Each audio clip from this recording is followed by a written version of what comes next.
सलामी या तिरंग्याला ज्यामुळे तुझी शान आहे. हा तिरंगा नेहमी राहू दे उंच जोपर्यंत तुझा जीव आहे. हा तिरंगा नेहमी राहू दे उंच जोपर्यंत तुझा जीव आहे. आदरणीय व्यासपीठावरील मान्यवर, वंदनीय गुरुजन वर्ग तसेच उपस्थित सर्व देश बांधवांनो, सर्वप्रथम सर्वांना स्वातंत्र्य दिनाच्या हार्दिक शुभेच्छा. आज 15 ऑगस्ट हा दिवस भारतातील प्रत्येक नागरिकांसाठी आनंदाचा, अभिमानाचा व सन्मानाचा आहे. 15 ऑगस्ट 1943 मध्ये आपला देश इंग्रजांच्या गुलामगिरीतून मुक्त झाला. म्हणूनच 15 ऑगस्ट हा दिवस भारतातील प्रत्येक भारतीय इतिहासात अत्यंत महत्त्वाचा आहे. आपल्या देशाला स्वातंत्र्य मिळवून देण्यासाठी महात्मा गांधी, पंडित जवाहरलाल नेहरू, लोकमान्य टिळक, नेताजी सुभाषचंद्र बोस, भगतसिंग, मंगल पांडे अशा अनेक देशभक्तांनी आपल्या प्राणाची आहुती दिली. त्या सर्व क्रांतिवीरांना माझे नमन.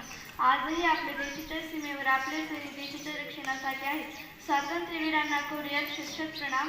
स्वातंत्र्यवीरांना करूयात शतशत प्रणाम. त्यांच्या निस्वार्थ त्यागाने भारत बनला महान. या दिवशी सगळीकडे उत्साहाचे वातावरण असते. सर्व शाळा, महाविद्यालय व कार्यालयामध्ये ध्वजारोहण व देशभक्तीपर कार्यक्रमाचे आयोजन केले जाते. आपला देश जगातील सर्वात मोठे लोकशाही राष्ट्र आहे. विविधतेत एकता हे भारताचे अनेक क्षेत्रात प्रगती केली आहे. परंतु अजूनही देशात गरिबी, भ्रष्टाचार, अस्मिताच्या समस्या आहेत. यावर आपण सर्वांनी मिळून मात केली पाहिजे. सर्व देशातील सर्व नागरिकांनी एकत्र येऊन देशाला शिक्षित, स्वस्त, आत्मनिर्भर, स्वच्छ व विश्वगुरू बनवण्यासाठी प्रयत्न केले पाहिजेत. विविधतेत एकता आहे आमची शान. विविधतेत एकता आहे आमची शान. म्हणूनच आहे माझा भारत महान. म्हणूनच आहे माझा भारत महान. एवढे बोलून मी माझे 2 शब्द संपवते. जय हिंद, जय भारत. धन्यवाद.